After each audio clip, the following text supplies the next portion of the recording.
So it started with 4 words. Dakila, sponsorship, ministry, Ken? Which was eventually followed by 3 words. What? Huh? Why? Then by 2, how, When? Which, ended with 1. okay! It wasn't still the next few days later that reality sank in with a big question. What did I get myself into? I was panicking. Hindi ko alam kung ano gagawin ko eh. You have people telling you, don't worry bro, God doesn't only call the qualified, He qualifies the cold. Sa loob-loob ko, di nga. I'm jaywalking. Not a good example. Kids, don't do this at home. Hindi lang jaywalking, over the bakod pa. Anyway, just before I finally get lost in my thoughts, I started putting a team together. Nagsimula tayo sa mga kaibigan. Yung mga alam nating kahit na nagsasabi ng ayaw nilang sumama, sasama pa din. Dahil, siyempre, we love each other. Qualifies pala, ha? Sige. So we had Sis Dang, Sis Rona, Sis Beth, Lori, Sis Jean, Sis Mitch, Sis Roselle, Brother Ian, Sis Leia, the rest of the gang. By the time that we were all together at one table, affirmed that my thoughts were actually real. Ang mga tanong nila, bakla, anong gagawin natin? Ano yung pinasok mo? Nagtama-sama mga Becky. Then with full enthusiasm and confidence, I answered them. Hindi ko alam. We were laughing, but sincerely, we didn't have a clue of what we were doing. Talagang bulag namin pinasok itong ministry na to. How do we face rejection? We talk to people, we tell them our story, and then yet they say no. Lalo na if every day you see them in common places like the MRT, for example, you see people giving away flyers and then people just ignoring them, turning their back and just walking away. So how will it feel?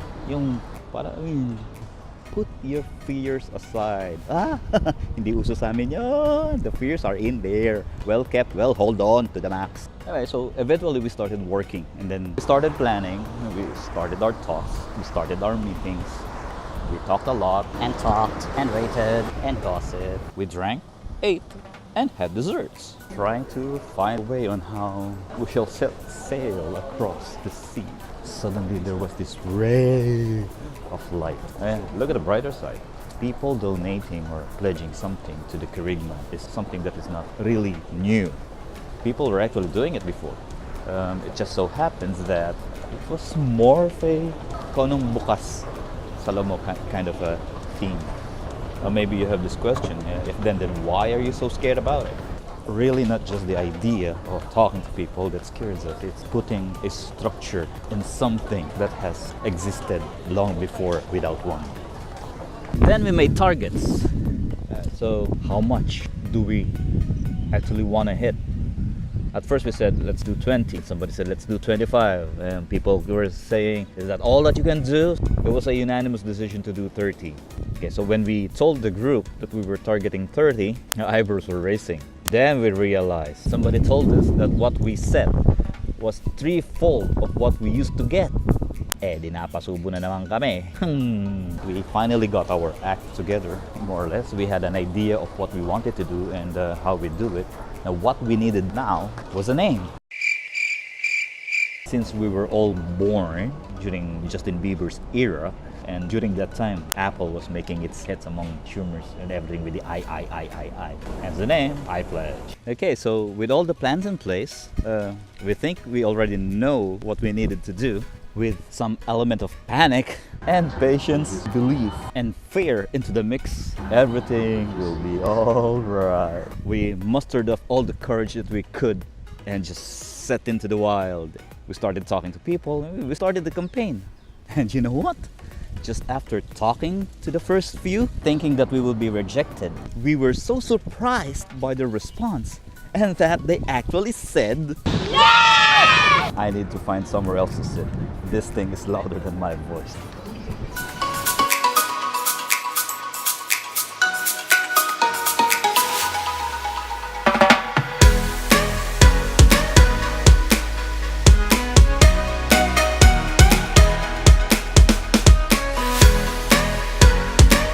Talking to these people and telling them like, hey, we need help.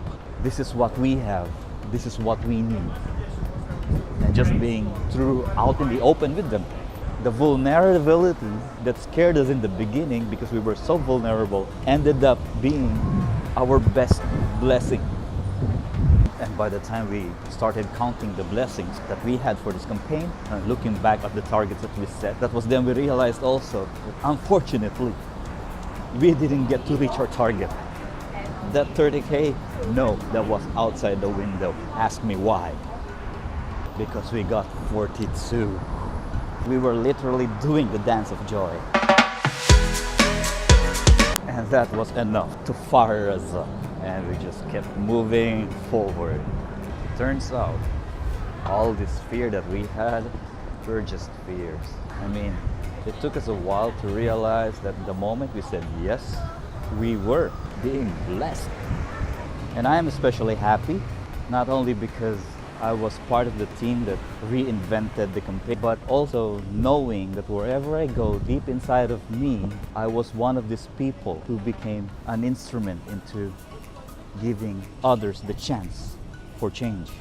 That I helped them change by giving them the exact same opportunity that was given to me to experience a life-changing moment. There you have it. What started from this one soon became an annual pledge to the community. Year after year, you'd see it being campaigned by different people, re-engineered over and over again by the people who are handling it. Different people who yet have the same heart, the same love, the same concern, and the same thought that this experience that we had being in the Kerigma Grand Feast should not be kept within us. We were able to experience it so that we can tell stories, so that we can share it, so that we can show it to the world what good it has done in my life, in your life, in our lives. It is because of that honest to goodness objective, I guess, is the main reason why we keep on having pledgers year after year after year. And I have never been braver and more courageous and more patient in facing what life has to offer me. I am happy, I am free, and have the ability to help people. Ask me why. Because I pledged.